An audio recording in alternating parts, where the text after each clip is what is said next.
Good morning. I'm Rabbi Eric Weiss. Welcome back to Mosaic. We're in the middle of a wonderful conversation about LGBTQ leadership in the Jewish community, joined by Catherine Tick, who is the Director of Leadership Development at the Jewish Community Federation and Endowment Fund of San Francisco, Marin and Sonoma counties, and the Peninsula, and David Robinson, who is the Bay Area Director of Keshet, which is a national nonprofit that works for inclusion of LGBT Jews in the Jewish community. Welcome back, Catherine and David. Thank you.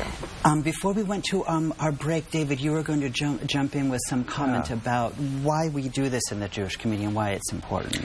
Yeah, I wanted to start by saying that the program, the LGBTQ Pathways program, is a collaboration of the Federation, Keshet, and a group called the LGBT Alliance that after the next break, I know you'll hear a lot more about, but that is made up of LGBT Jews from the Bay Area who have been engaged as lay leaders, advocating with and working with the Federation over many years to increase the involvement of LGBT Jews in Bay Area Jewish life and increase the Federation's attention to the LGBT community. And with this particular program, the most immediate genesis of it was the recognition that the same half-dozen out LGBT Jews in the Bay Area were turned to again and again whenever someone wanted to hear from an LGBT Jew about something. So almost every board, every committee, every focus group turned to the same people who increasingly over the years were themselves over 50, over 60, and were just not able to represent the incredible diversity of the LGBT Jewish community, let alone the LGBT community around the Bay Area. So how does this particular leadership development program function? What are its aims? I think its aims are that we want to provide people with a context and frame for understanding the Jewish community and then themselves as leaders in the Jewish community. As I like to say, we are offering opportunities to develop both black and white and gray skills. So the black and white are the tangible. We had a recent workshop on consensus building and conflict management.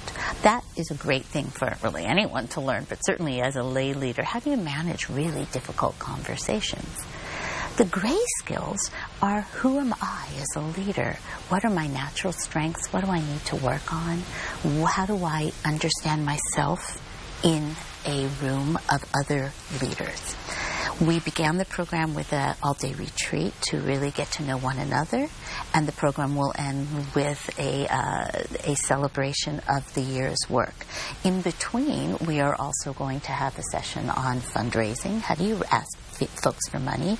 We're doing a session next week on established Jewish organizations, to be immediately followed by a panel discussion of new Jewish organizations. How do you take a vision and make it a reality? I want to ask you a big question that I know is an ongoing question, which is that leadership development programs always look to skill development, like how do you have a relationship to an executive director, how do you participate in a board, how do you participate in fundraising, how do you participate in program development, implementation, how do you build community, all of which are vital skills.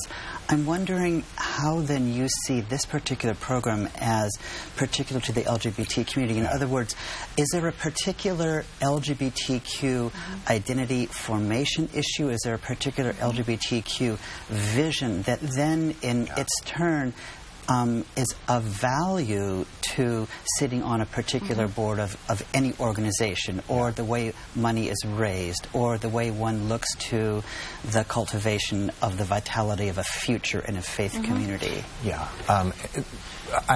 As we recruited participants for the program, I sometimes got asked, well, isn't this a rather small niche? Why do you need a particular LGBT or LGBTQ Jewish program? And in fact, what I knew was borne out by the diversity of our participants is there are issues that are very particular to being out as LGBT or Q.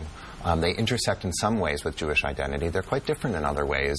And there's also a great diversity of people who identify as L. Just by the fact that we have all these letters, there's a huge diversity of experience, identity, affiliation, and the aim of the program is to root people in both identities, the LGBT and the Jewish, understanding where you as a participant are, how you got to where you are, where you might want to go, and also to understand the many differences, because just like in the Jewish community, that, you know, it's proverbial, you know, 2 Jews, 5 opinions. It's similar in the LGBT and queer community, that there's a huge spectrum on many different things, on issues of sexuality and issues of what it means to be out, on issues of family and parenting, on faith, so many things. And so to be rooted in an understanding of your own identity, which hopefully is evolving, and the many differences, makes you a more powerful leader. We need to take a break and say goodbye to Catherine and David, but before we do and welcome 2 participants in the program, I want to ask you to let folks know if they would like to have more information, where do they go on the web, what phone number do they call to find out more about this wonderful opportunity? They can go to our website, jewishfed.org, and just type in Pathways, and they'll find us, or they can find me directly. And that can be done by dialing our phone number, 415-777-0411. Wonderful. Thank you. Catherine and David, we're going to say goodbye to you, and in one moment we're going to return to Mosaic with 2 new participants to continue this wonderful conversation. Please join us in just a moment here on Mosaic.